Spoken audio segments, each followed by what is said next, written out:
اعوذ باللہ من الشیطان الرجیم بسم اللہ الرحمن الرحیم الیوم آج کے دن احل لکم الطیبات حلال قرار دی گئی ہیں تمہارے لیے طیبات پاکیزہ چیزیں، اور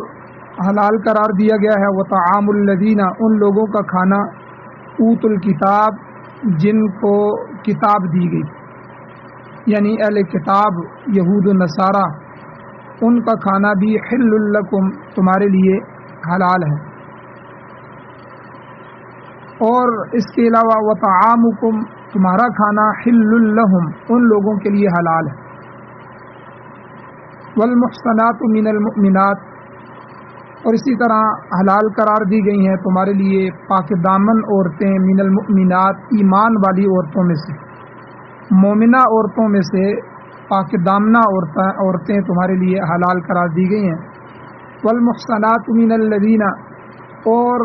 پاک دامنہ عورتیں ان لوگوں میں سے اوت الکتاب جن کو کتاب دی گئی ہے من قبلکم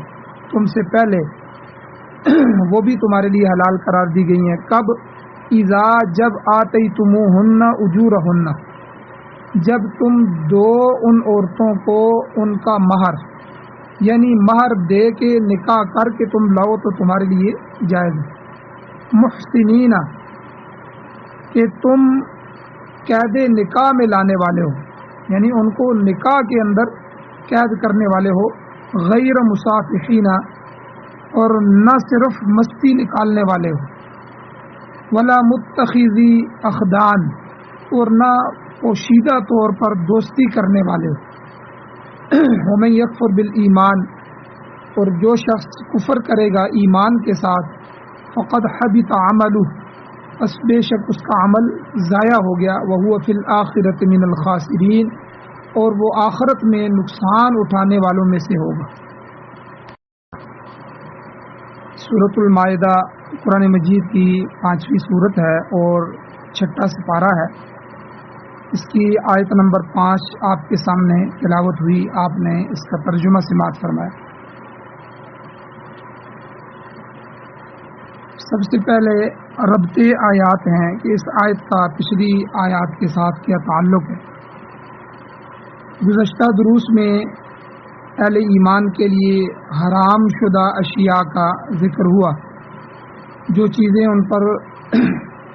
ناجائز کی گئی ہیں، ممنوع کی گئی ہیں، حرام کی گئی ہیں، ان کا اللہ نے تفصیل کے ساتھ ذکر فرمایا۔ پھر اللہ تعالیٰ نے تکمیل دین کا ذکر فرمایا کہ آج کے دن میں نے دین کو مکمل کر دیا، اور نعمت کا اتمام نعمت کا مژدہ اللہ نے سنایا۔ اور پھر اس کے ساتھ ساتھ اللہ نے اپنی خاص مہربانی کا ذکر بھی فرمایا کہ جس اللہ نے حالت اضطراری میں، انتہائی آخری حالت جس میں کوئی چیز بھی حلال کھانے پینے کے لیے نہ ہو اور انسان اپنی جان بچانے کے لیے مجبور ہو جائے، تو ایسی حالت اضطراری میں، بے چینی اور اضطرار کی حالت میں حرام چیزوں کو بھی بقدر ضرورت استعمال کرنے کی اجازت اللہ تعالیٰ نے مرحمت فرمائی۔ اور پھر اس کے بعد ایک مسئلہ رہ گیا تھا شکار کے متعلق حلال اور حرام کا، تو اللہ تعالیٰ نے پاکیزہ چیزوں کی حلت کا، حلال ہونے کا حکم بھی دیا، اور شکار سے متعلق جو سوالات تھے ان کا جواب بھی اللہ نے دیا، اور ساتھ اللہ نے واضح کیا کہ مقررہ شرائط کے تحت کیا گیا جو شکار ہے یہ تمہارے لیے حلال ہوگا، یہ فلاں فلاں شرائط ہیں، ان شرائط کے ساتھ شکار کرو۔ اب آج کے درس میں اس بات کا ذکر ہے کہ اللہ تعالیٰ نے بطور ضابطہ، بطور اصول اور قانون کے ارشاد فرمایا ہے کہ الیوم احل لکم الطیبات، آج تم پر پاکیزہ چیزیں حلال قرار دی گئیں۔ اب الیوم سے مراد کیا ہے؟ کہ الیوم سے مراد نزول آیت کا دن اور اس کے ماہ بعد کا زمانہ ہے۔ جس دن یہ آیت نازل ہوئی ہے اس دن سے اللہ تعالیٰ نے پاکیزہ چیزوں کو حلال کر دیا ہے، اور اس کے ماں بعد جو زمانہ رہے گا قیامت تک تو یہ چیزیں حلال رہیں گی۔ گزشتہ درس میں آپ نے سنا کہ لوگوں نے صحابہ نے سوال کیا تھا ماذا احل لہم، کہ ان کے لیے کون کون سی چیزیں حلال ہیں. تو قل احل لکم الطیبات، اللہ نے فرمایا آپ کہہ دیجئے کہ تمہارے لیے پاکیزہ اشیاء حلال ہیں، اور اسی طرح مقررہ شرائط کے ساتھ کیا گیا شکار بھی حلال ہے. یہ تو پچھلے درس کے اندر اس کی تفصیل گزر چکی ہے، تو اس درس میں بھی اسی چیز کو دہرایا گیا ہے کہ سب پاکیزہ چیزیں حلال ہیں، جتنی بھی پاکیزہ اشیاء ہیں وہ حلال ہیں. البتہ حرام وہ چیزیں ہیں کہ جن میں کوئی نہ کوئی ظاہری خباثت پائی جاتی ہے یا باطنی خباثت پائی جاتی ہے. البتہ جو حلت ہے حلال ہونا، اس کا دائرہ بہت وسیع ہے. محرمات کو چھوڑ کر جو چیزیں حرام قرار دی گئی ہیں ان کو چھوڑ کر باقی سب پاک چیزیں حلال قرار دے دی گئی. طیبات میں دو قسم کی چیزیں شامل ہیں، کل بھی اس کا تذکرہ ہوا تھا. ایک قسم تو ان طیبات میں وہ چیزیں ہیں کہ جنہیں اللہ تعالیٰ نے محرمات کے مقابلے میں، حرام چیزوں کے مقابلے میں صراحتاً وضاحتاً حلال فرمایا ہے. اور دوسری قسم کی طیبات پاکیزہ چیزیں، ان میں وہ اشیاء ہیں جن میں کسی قسم کی خباثت یا نجاست موجود نہ ہو. سورہ بقرہ میں آپ دیکھیں کہ حلال اور طیب دونوں الفاظ اکٹھے استعمال ہوئے. اللہ فرماتے ہیں کلو مما فی الارض، کھاؤ اس میں سے جو بھی زمین میں ہے، حلالاً طیبہ، جو حلال بھی ہے اور طیب بھی ہے، پاکیزہ. حلال اور پاکیزہ چیزیں زمین میں سے کھاؤ. اب بظاہر دیکھا جائے تو ہر حلال چیز پاکیزہ ہی ہوگی،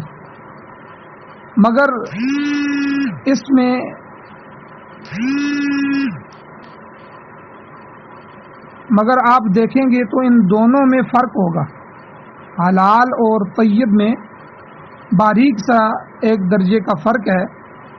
مثلا بعض چیزوں کو اللہ تعالیٰ نے حلال قرار دیا ہے،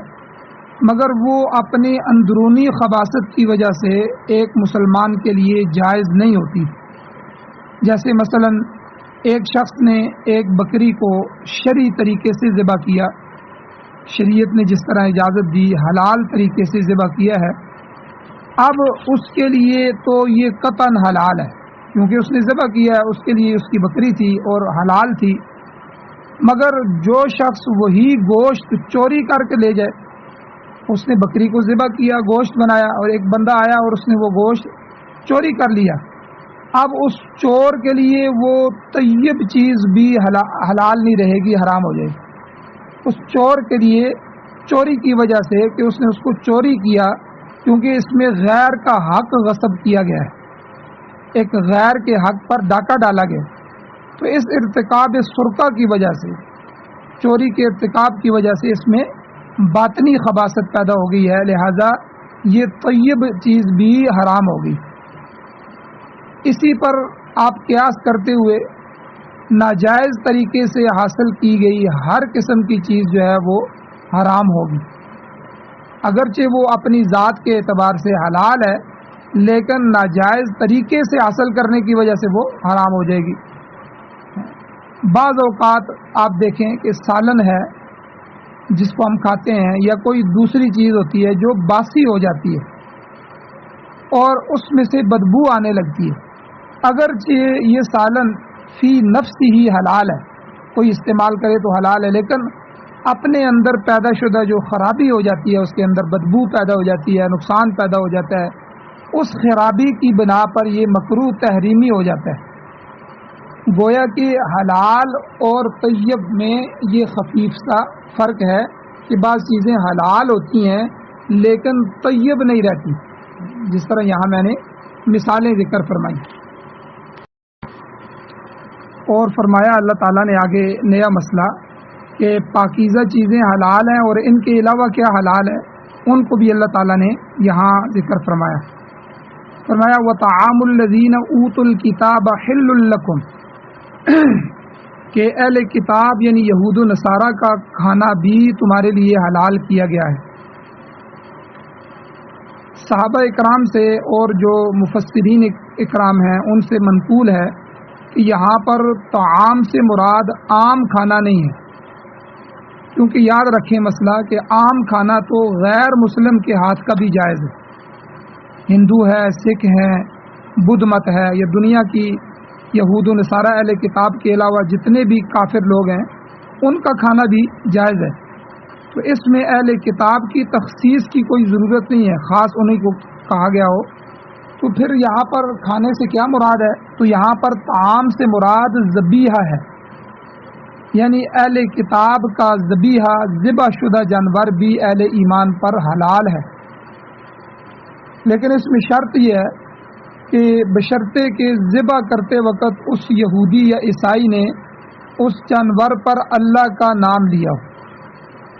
کیونکہ وَاذْكُرُوا اسْمَ اللَّهِ عَلَيْهِ یہ قانون جو ہے یہ بنیادی قانون ہے، اصولی قانون ہے،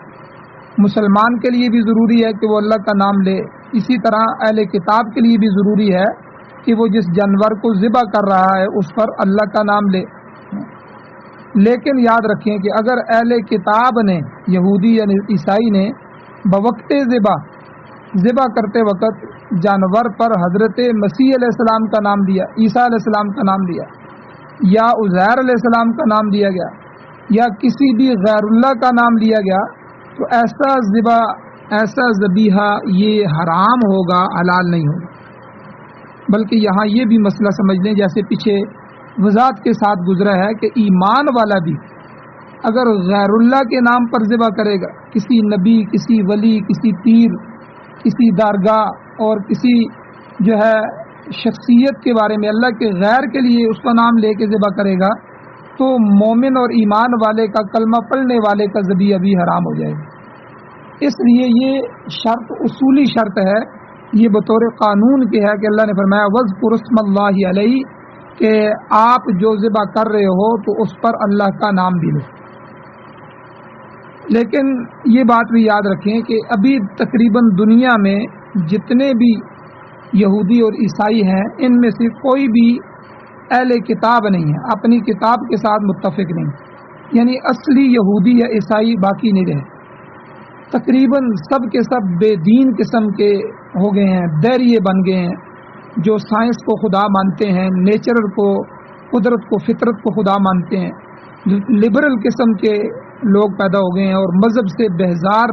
ہو چکے ہیں۔ تو آج کے اہل کتاب کے بارے میں یہ نہیں کہا جا سکتا، اس لیے علماء منع فرماتے ہیں کہ آج کے اہل کتاب کے بارے میں کہ ان کے ذبیحے کو استعمال نہ کیا جائے۔ اور اسی طرح یاد رکھیں کہ اہل کتاب ہی سے متعلق ایک شرط اور بھی ہے، وہ مزید شرط یہ ہے کہ ذبح کرنے والا شخص یا تو نسلی طور پر یہودی یا عیسائی ہو، یعنی وہ شروع سے ہی نسل سے ہی یہودی یا عیسائی چلا آ رہا، یہ اہل کتاب ہے، یا وہ اسلام کے علاوہ کسی دوسرے مذہب کو چھوڑ کر، مثلا ہندو تھا پہلے پھر عیسائی یا یہودی ہو گیا، یا سکھ تھا پھر عیسائی یا یہودی ہو گیا، کسی دوسرے مذہب کو چھوڑ کے وہ عیسائی یا یہودی بنا ہوا ہو، وہ بھی اہل کتاب ہے۔ البتہ اگر ذبح کرنے والا شخص اسلام کو چھوڑ کر، اسلام کو ترک کر کے یہودی یا عیسائی بنا ہے تو وہ مرتد شمار ہوگا۔ یاد رکھیں کہ دین کو چھوڑنے والا، اسلام کو چھوڑنے والا وہ مرتد ہوگا، اور مرتد کا ذبیحہ حلال نہیں ہو سکتا۔ یہ الگ مسئلہ ہے کہ مرتد اگر کسی ذبح کو، کسی جانور کو ذبح کرے تو یہ ذبیحہ حلال نہیں۔ شیخ الاسلام حضرت مولانا شبیر احمد عثمانی رحمۃ اللہ علیہ نے بھی اس آیت میں طعام سے مراد ذبیحہ لیا ہے، کہ طعام سے مراد عام کھانا نہیں ہے، ذبیحہ ہے، لیکن انہوں نے بھی شرط لگائی ہے کہ شرط یہ ہے کہ وہ کسی مرتد شدہ کتابی کا ذبیحہ نہ ہے وہ عیسائی اور یہودی ہو گیا۔ جیسے آج دیکھیں آج کے معاشرے میں بہت سے لوگ جو مسلمان بچے یہاں سے جاتے ہیں یا جو مسلمان وہاں یورپ کے اندر رہ رہے ہیں، ان کے بہت سی نسلیں جو ہے وہ اسلام کو چھوڑ کر یہودی اور عیسائی ہو رہی ہیں، یا کوئی جو ہے وہ وہاں ملک کی نیشنلٹی کے لیے یا وہاں کی کسی عورت سے شادی کرنے کے لیے عیسائی یا یہودی ہو رہا ہے۔ تو اگر کوئی بھی اسلام کو چھوڑ کر رو رہا ہے تو وہ مرتد ہے، اس کا حکم اہل کتاب کا نہیں ہے، تو وہ مرتد ہے، اور مرتد شدہ کتابی کا ذبیحہ یہ جائز نہیں ہے، یہ حرام ہے۔ یہ مسئلہ اچھی طرح ذہن نشین کر لیا جائے، اچھی طرح سمجھ لیا جائے کہ پھر میں اس کو سمجھاتا ہوں کہ اہل کتاب سے مراد یا تو وہ ہیں جو نسلی طور پر یہودی اور عیسائی ہیں، یا نسلی نہیں ہے لیکن اسلام کے علاوہ دنیا کا کوئی مذہب بھی چھوڑ کر جو ہے وہ ہندو ہے، سکھ ہیں، بدھ مت ہے، کوئی مذہب بھی چھوڑ کر عیسائی یا یہودی ہوئے ہیں، یہ بھی اہل کتاب ہیں۔ ان کا اگر یہ اصل کتاب کے ساتھ تعلق رکھتے ہیں تو ان کا ذبیحہ جائز ہے۔ لیکن اگر یہ اسلام کو چھوڑ کر، جیسے میں نے بہت سی صورتیں بیان کی، اسلام کو چھوڑ کر وہ عیسائی یا یہودی بنے ہیں تو پھر یہ مرتد ہیں، اور مرتد کا ذبیحہ حلال نہیں ہے، وہ حرام ہے۔ یہاں پر اہل کتاب کے ذبیحہ کا مسئلہ بھی آپ نے سن لیا، تو اہل کتاب کے ذبیحہ کے علاوہ اللہ تعالیٰ نے ان کو ایک اور خصوصیت بھی دی ہے کہ ان کی عورتوں سے اہل ایمان کا نکاح بھی حلال قرار دیا۔ چنانچہ آیت کے اگلے حصے میں ارشاد ہوتا ہے، اللہ تعالیٰ فرماتے ہیں وَالْمُحْصَنَاتُ مِنَ الَّذِينَ أُوتُوا الْكِتَابَ مِنْ قَبْلِكُمْ، کہ ان لوگوں کی پاک دامن عورتیں بھی تم پر حلال ہیں جنہیں تم سے پہلے کتاب دی گئی۔ اہل کتاب میں یاد رکھیں یہود اور نصارہ، یہودی اور عیسائی دونوں گروہ شامل ہیں۔ البتہ مشرکہ عورت سے مومن کا نکاح جائز نہیں۔ جو عورت شرک کر رہی ہے، جیسا کہ سورہ بقرہ میں صریح حکم موجود ہے، اللہ تعالیٰ نے بالکل واضح حکم فرما دیا کہ وَلَا تُنْكِحُوا الْمُشْرِكَاتِ حَتَّى يُؤْمِنَّ، کہ تم مشرکہ عورتوں سے نکاح نہ کرو یہاں تک کہ یؤمنہ، وہ ایمان لے آئیں۔ ہاں، مشرک عورت توبہ کر لیتی ہے شرک سے تو تب جا کے اس کے ساتھ نکاح کیا جا سکتا ہے۔ اور اسی طرح دوسرا مسئلہ، حضرت عمر رضی اللہ تعالیٰ عنہ کا قول بھی ہے کہ حضرت عمر فاروق رضی اللہ تعالیٰ عنہ نے فرمایا کہ ایک مسلمان یہودیہ یا نصرانیہ عورت سے نکاح کر سکتا ہے، مگر کوئی یہودی یا نصرانی مرد مسلمان عورت کو نکاح میں نہیں لا سکتا۔ یہ مسئلہ پھر سمجھ لیں کہ ایک مسلمان کے لیے یہ اجازت دی گئی ہے یہاں والمحصنات من الذین اوتوا الکتاب من قبلکم، کہ وہ یہودی عورت سے یا نصرانی عورت سے نکاح کرے، مگر کوئی یہودی یا نصرانی مرد جو ہے وہ مسلمان عورت کو نکاح میں نہیں لا سکتا۔ یہاں یہ بات بھی یاد رکھیں کہ بعض معترضین نے، اعتراض کرنے والوں نے اعتراض کیا ہے کہ دیکھو اسلام ایک وسیع تر مذہب ہونے کا دعویٰ کرتا ہے، اور اس کے باوجود اسلام نے اہل کتاب سے نکاح کے مسئلے میں یک طرفہ راستہ اختیار کیا ہے۔ یعنی یہ اعتراض کرنے والے اعتراض کر رہے ہیں کہ اگر مومن آدمی، مسلمان آدمی، ایمان والا کتابیہ عورت سے نکاح کر سکتا ہے، یہودی یا عیسائی عورت سے نکاح کر سکتا ہے، تو کتابی آدمی جو ہے یہودی اور عیسائی مرد، اس کو بھی مومنہ عورت سے نکاح کی اجازت ہونی چاہیے۔ تو اسلام یک طرفہ راستہ اختیار کر رہا ہے۔ تو اس کا جواب علماء نے دیا ہے۔ تو اسی ضمن میں ایک یہودی کا واقعہ آپ کو سناتا ہوں کہ ایک جرمن یہودی تھا لیوپولڈ، تو اس نے اپنی زندگی کا ایک واقعہ لکھا۔ اللہ تعالیٰ نے اسے دولت ایمان نصیب فرمائی اور اس کا نام محمد اسد رکھا گیا۔ بڑا پکا مسلمان تھا اور بہت بڑا مصنف بھی تھا۔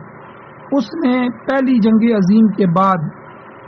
خود اپنا واقعہ نقل کیا۔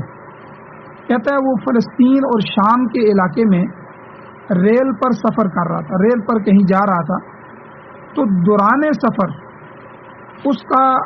ایک ہم سفر تھا، وہ مسلمان تھا، بدو تھا، دیہاتی بدو مسلمان آدمی اس کا ہم سفر ہو گیا۔ تو مسلمان نے کھانا خریدا، کھانا خرید کر لایا، تو اس یہودی کو بھی اس کو بھی کھانے کی دعوت دے دی، تفضل یا شیخ، آ جائیں بھائی آپ بھی کھانا کھا لو۔ تو وہ لیوپولڈ جو جرمن یہودی تھا وہ اپنا واقعہ بیان کرتا ہے، وہ کہتا ہے جس کا نام محمد اسد رکھا گیا کہ میں نے کھانے میں شریک ہونے سے ہچکچاہٹ ظاہر کی، تھوڑا سا پیچھے ہٹا، مگر اس نے کہا کہ بھائی تم بھی میری طرح مسافر ہو، انسان ہو، کھانے میں کیا حرج ہے، کھا لو۔ تو اہل کتاب کا کھانا ہمارے لیے جائز ہے اور ہمارا کھانا اہل کتاب کے لیے جائز ہے، کوئی مسئلہ نہیں ہے۔ الغرض اس نے ایک روٹی مجھے دے دی اور ایک روٹی خود اپنے پاس رکھ لی اور ہم نے کھانا شروع کر دیا۔ تو وہ محمد اسد جو ہے وہ کہتا ہے کہ پہلے تو میں اس بدو مسلمان کی سادہ معاشرت سے بڑا متاثر ہوا کہ دیکھو کتنی سادگی ہے، اور پھر اس میں اس کے اندر جو بے تکلفی تھی، اس بے تکلفی نے مجھے متاثر کر دی۔ کہتے ہیں میں نے دوران گفتگو جب بے تکلف ہو گئے تو میں نے اس سے سوال جواب کیے، تو دوران گفتگو میں نے اس سے یہی سوال کیا جو آج کا اس درس میں ابھی معترضین اعتراض کرتے ہیں۔ میں نے یہی اعتراض کیا کہ دیکھو جب ایک مسلمان کتابی عورت سے شادی کر سکتا ہے، کتابی مراد یعنی اہل کتاب عورت جو عیسائی ہے یا یہودی ہے اس سے شادی کر سکتا ہے، تو کتابی مرد کو بھی اجازت ہونی چاہیے، یہودی یا عیسائی مرد بھی کسی مسلمان عورت سے نکاح کر لے، اس کی اجازت اسلام میں کیوں نہیں؟ یہ تو یک طرفہ معاملہ ہے۔ کہتے ہیں کہ وہ دیہاتی آدمی اسلام کا گہرا شعور رکھتا تھا، اس نے جواب دیا، کہنے لگا کہ سنو اس کی وجہ یہ ہے کہ اہل اسلام جو ہیں مسلمان وہ اللہ کے تمام نبیوں کا حیا کرتے ہیں، تمام نبیوں کی عزت اور تکریم کرتے ہیں، حتیٰ کہ حضرت موسیٰ علیہ السلام کی بھی، حضرت عیسیٰ علیہ السلام پر بھی اسی طرح ایمان رکھتے ہیں جس طرح وہ نبی آخر الزمان حضرت محمد مصطفیٰ صلی اللہ علیہ وسلم پر ایمان رکھتے ہیں۔ تو مسلمانوں کے مذہب میں، اسلام کے اندر سابقہ انبیاء علیہ الصلاۃ والسلام جتنے بھی ہیں، حضرت آدم علیہ الصلاۃ والسلام سے لے کر حضور نبی کریم صلی اللہ علیہ وسلم تک، ان تمام نبیوں کی تعظیم اور تکریم کرنا فرض ہے اسلام میں۔ کسی ایک نبی کی، چاہے وہ حضرت موسیٰ علیہ السلام یہودیوں کے بنی اسرائیل کے نبی کیوں نہ ہو، حضرت عیسیٰ علیہ السلام عیسائیوں کے نبی کیوں نہ ہو، تو ان کی ادنا سی توہین کرنا بھی اسلام کے اندر کفر ہے۔ تو اس آدمی نے، اس بدو مسلمان نے اس یہودی کو سمجھایا کہ دیکھو جب عیسائی عورت یا یہودی عورت مسلمان کے گھر میں آئے گی تو وہ وہاں اپنے نبی کی تعظیم پائے گی، اپنے نبی کی عزت اور تکریم پائے گی، تو اسے کسی قسم کی ذہنی کوفت نہیں ہوگی، ذہنی تکلیف نہیں ہوگی، نفسیاتی دباؤ نہیں ہوگا اس کا۔ لیکن اس کے خلاف اگر یہودی جو نہ حضرت عیسیٰ علیہ السلام کو مانتے ہیں اور نہ حضرت محمد صلی اللہ علیہ وسلم کو مانتے ہیں بلکہ توہین کرتے ہیں، اسی طرح عیسائی نبی آخر الزمان پر ایمان نہیں رکھتے، تو لہذا جب مسلمان عورت اگر کسی یہودی کے گھر میں چلی جائے یا عیسائی مرد کے گھر میں چلی جائے گی تو وہ ہر وقت ذہنی کوفت میں مبتلا رہے گی، نفسیاتی طور پر پریشان رہے گی کہ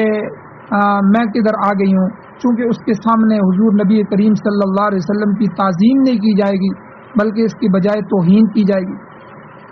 چنانچہ جیسے آپ دیکھ رہے ہیں آج کل فرانس میں، یورپ میں حضور علیہ السلام کے نعوذ باللہ کارٹون شائع کی جاتے ہیں، حضور علیہ السلام کی توہین کی جا رہی ہے، اور جو ہے وہ کتابوں کو جلایا جا رہا ہے، قرآن مجید کو جلایا جا رہا ہے، اور یہ توہین دن بدن آپ دیکھتے رہتے ہیں۔ تو اس لیے اگر کوئی عیسائی یا یہودی کے گھر میں مسلمان عورت چلی گئی تو وہ یہ سب کچھ برداشت نہیں کر سکے، تو لہٰذا مسلمان عورت کے لیے کتابی مرد کے ساتھ نکاح جائز نہیں قرار دیا گیا۔ اب دیکھیں کتنی زبردست بات کی ہے اس دیہاتی نے، اس کو سمجھا دیا۔ یہاں اب ایک اور مسئلہ سمجھ لیں کہ موجودہ زمانے کے جو اہل کتاب ہیں، نصارہ اور یہودی، ان کے بارے میں کیا فتویٰ ہے، کیا حکم ہے، علماء کیا کہتے ہیں۔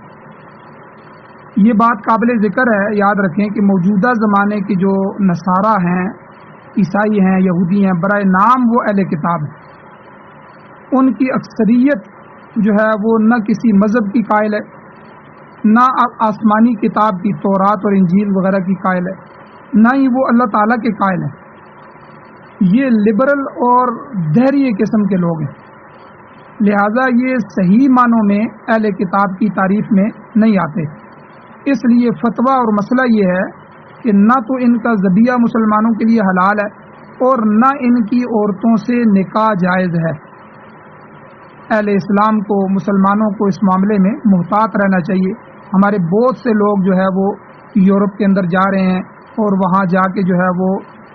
اسی مسئلے کو لے کے کہ اہل کتاب سے نکاح جائز ہے، بہت سے نوجوان جو ہے وہ عیسائی عورتوں سے اور یہودی عورتوں سے شادیاں کر رہے ہیں۔ تو اس لیے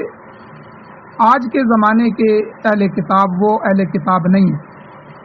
ہاں، اگر آج بھی اگر کسی کو یقین ہو جائے کہ کوئی شخص واقعی کتابی ہے، اس کا تورات یا انجیل پر ایمان ہے اور وہ عیسیٰ علیہ السلام کو نبی مانتا ہے اور جو ہے خدا کا بیٹا نہیں مانتا، شرک نہیں کرتا، تو اصلی اہل کتاب ہے، تو اس کی دونوں چیزیں اہل اسلام کے لیے روا ہے۔ اس کا ذبیحہ بھی جائز ہے اور ان کی عورتوں سے نکاح بھی جائز ہے۔ یہاں پر یہ بھی یاد رکھیں کہ حضرت مولانا اشرف علی تھانوی رحمۃ اللہ علیہ نے بھی بیان القرآن میں یہی لکھا ہے۔ حضرت نے بھی فرمایا کہ موجودہ زمانے کے جو نصارہ ہیں ان کا کچھ اعتبار نہیں، کیونکہ یہ اہل کتاب نہیں ہیں بلکہ اکثر ملحد ہیں۔ جس طرح میں نے کہا کہ انہوں نے سائنس کو اور عقل کو خدا بنا لیا ہے کہ جو چیز عقل میں آ رہی ہے اس کو ہم مانیں گے، جو عقل میں نہیں آ رہی اس کو نہیں مانیں گے۔ سائنس ان کا خدا ہے، سائنس سے ثابت کرو۔ تو اس لیے یہ اکثر جو ہے وہ ملحد ہے۔ بلکہ حضرت مولانا شیخ الہند رحمۃ اللہ علیہ نے سورہ بقرہ کی تفسیر میں یہی بات لکھی ہے کہ جب وہ مالٹا میں انگریزوں کے قیدی تھے، وہاں اسیر تھے مالٹا کی جیل میں، جزیرے میں، تو انہوں نے عیسائیوں کا ذبیحہ کھانے سے انکار کر دیا کہ میں تمہارا ذبح شدہ جانور نہیں کھاؤں گا، بلکہ حضرت شیخ الہند رحمۃ اللہ علیہ نے جو اسیر مالٹا تھے انہوں نے زندہ جانور کا انگریز سے مطالبہ کیا، ہمیں زندہ جانور دو، ہم خود اس کو ذبح کریں گے اور پھر خود پکائیں گے، خود کھائیں گے۔ 5-6 مہینے تک یہ معاملہ لٹکتا رہا، انگریز نے نہیں مانا، آخر برطانوی حکومت کو آپ کا مطالبہ تسلیم کرنا پڑا۔ تو مقصد یہ ہے کہ آپ نے عملی طور پر ثابت کر دیا کہ ان عیسائیوں کا ذبیحہ مسلمانوں کے لیے حلال نہیں ہے۔ تو یہاں یہ بات یاد رکھیں کہ یہ تو عیسائی ہیں، بلکہ مسلمانوں میں سے بھی جو 2 فرقے ہیں، ایک جو شیعہ ہیں روافض ان کا اور دوسرا قادیانی مرزئی، ان کے ساتھ تو نکاح بالکل جائز نہیں، یہ مرتد اور زندیق کے حکم میں، ان کا حکم عام کافروں کا حکم نہیں۔ اور ان کے علاوہ دوسرے جو مسلمان ہیں ان میں سے اگر کوئی عورت واضح طور پر شرک کے اندر مبتلا ہے، واضح طور پر اللہ کے غیر کی عبادت کر رہی ہے، اللہ کے غیر کو نظر نیاز پیش کر رہے ہیں اور بدعات اور رسومات میں پڑی ہوئی ہیں، تو ان کے ساتھ بھی نکاح جائز نہیں ہے، ان سے بھی جو ہے پرہیز کی جائے، ان سے بھی احتیاط کی جائے۔ تو بہرحال یہاں یہ مسئلہ آج بھی حل ہو گیا کہ یہ جو قرآن مجید کی آیات آج پڑھی گئی ہیں ان میں اہل کتاب کی عورتوں سے اور ان کے ذبیحہ کھانا اور ان کی عورتوں سے نکاح کرنا، یہ 2 مسئلے جائز رکھے گئے ہیں، لیکن ساتھ ہی میں نے آپ کو فتویٰ بھی بتا دیا اور حضرت تھانوی رحمۃ اللہ علیہ کا قول بھی اور حضرت شیخ الہند رحمۃ اللہ علیہ کا انگریز کے اسیر ہونے کے زمانے میں جو ہے ان کے جانوروں کا بائیکاٹ کرنا، ان کے ذبیحے کا بائیکاٹ کرنا، یہ عملی فتویٰ بھی بتا دیا ہے کہ آج کا جو اہل کتاب ہے وہ اصل اہل کتاب نہیں ہے بلکہ وہ ملحد اور زندیق ہے، دہریے ہو گئے ہیں۔ تو اس لیے آج کے اہل کتاب کے ساتھ یہ حکم نہیں ہے۔ اللہ تعالیٰ سے دعا ہے اللہ تعالیٰ ہمیں عمل کی توفیق عطا فرمائے، قرآن مجید کو پڑھنے پڑھانے سننے سنانے کی توفیق عطا فرمائے۔ اللہ تعالیٰ ہماری نسلوں میں جو ہے قرآن کے فیض کو جاری فرمائے اور اللہ ہمارے جو ہے تمام حاجتوں کو غیب کے خزانوں سے پورا فرمائے۔ اللہ تعالیٰ جو ہے ہماری نسلوں کو قرآن کے شعور سے اللہ تعالیٰ قرآن کا شعور ان میں بیدار فرمائے۔ وآخر دعوانا الحمد للہ رب العالمین۔